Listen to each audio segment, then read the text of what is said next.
On today's ChurchTechCast.com Q&A show, a live stream in Pro5, site license or single, and which in-ears?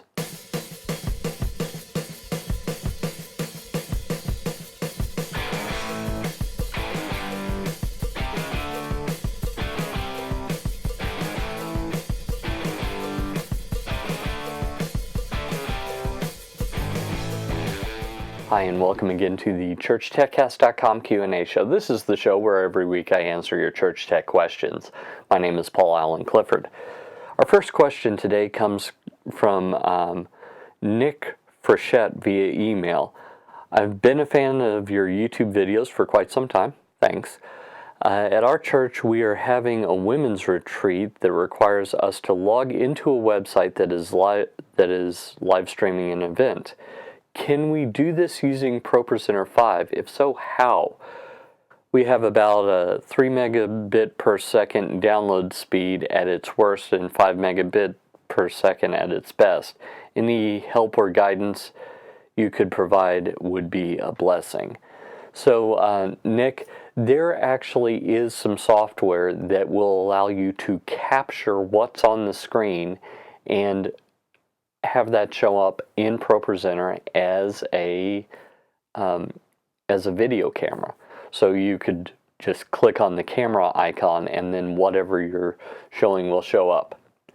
I wouldn't recommend it though. That's because it's going to be a little more difficult.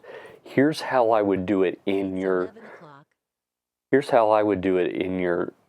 situation.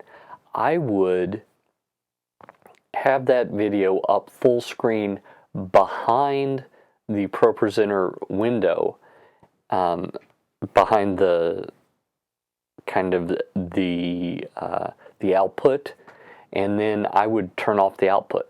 So I would, maybe you have your church logo, you click to turn on the output, church logo obscures it, click to disable the output, church logo goes away. Nice and simple. Now that's going to be a cut, and a lot of people don't like that, but that's probably the best way to do it. If you were to use CamTwist, which is the software I was referencing, the video quality isn't going to be as good.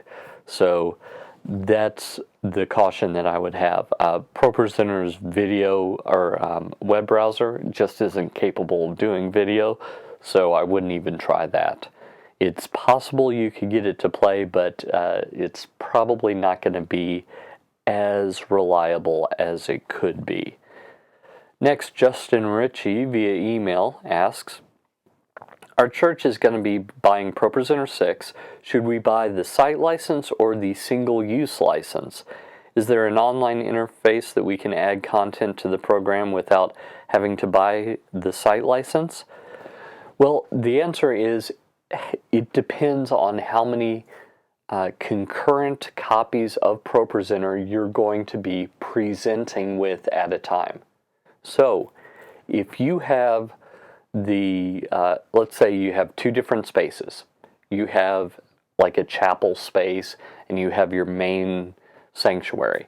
And you have ProPresenter on both of those machines.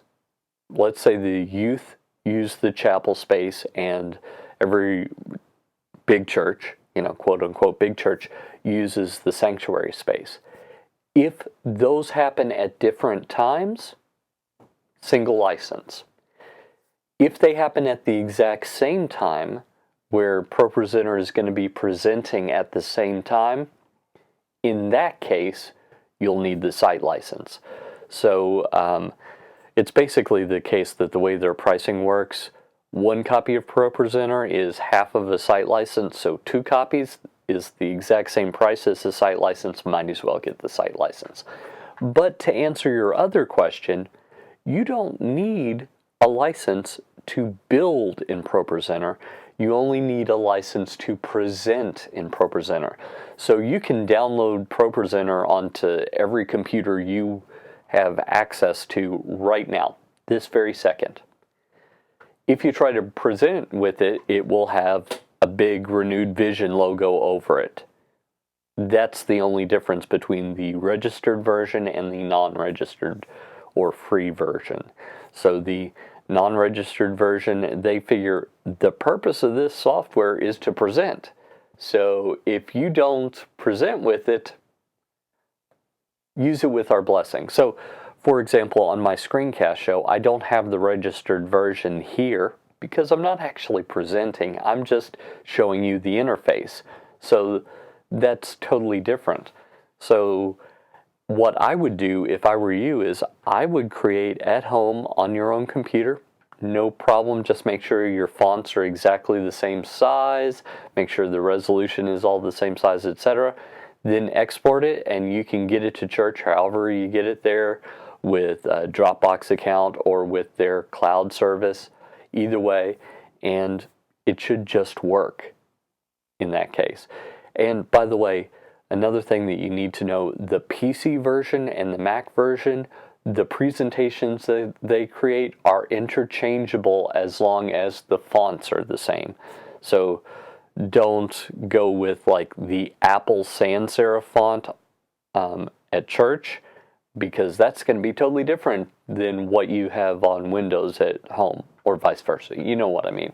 So the point is, make sure you're using the same font across those devices. Make sure the DPI is the same. Everything is the same as much as possible, and it should work fine.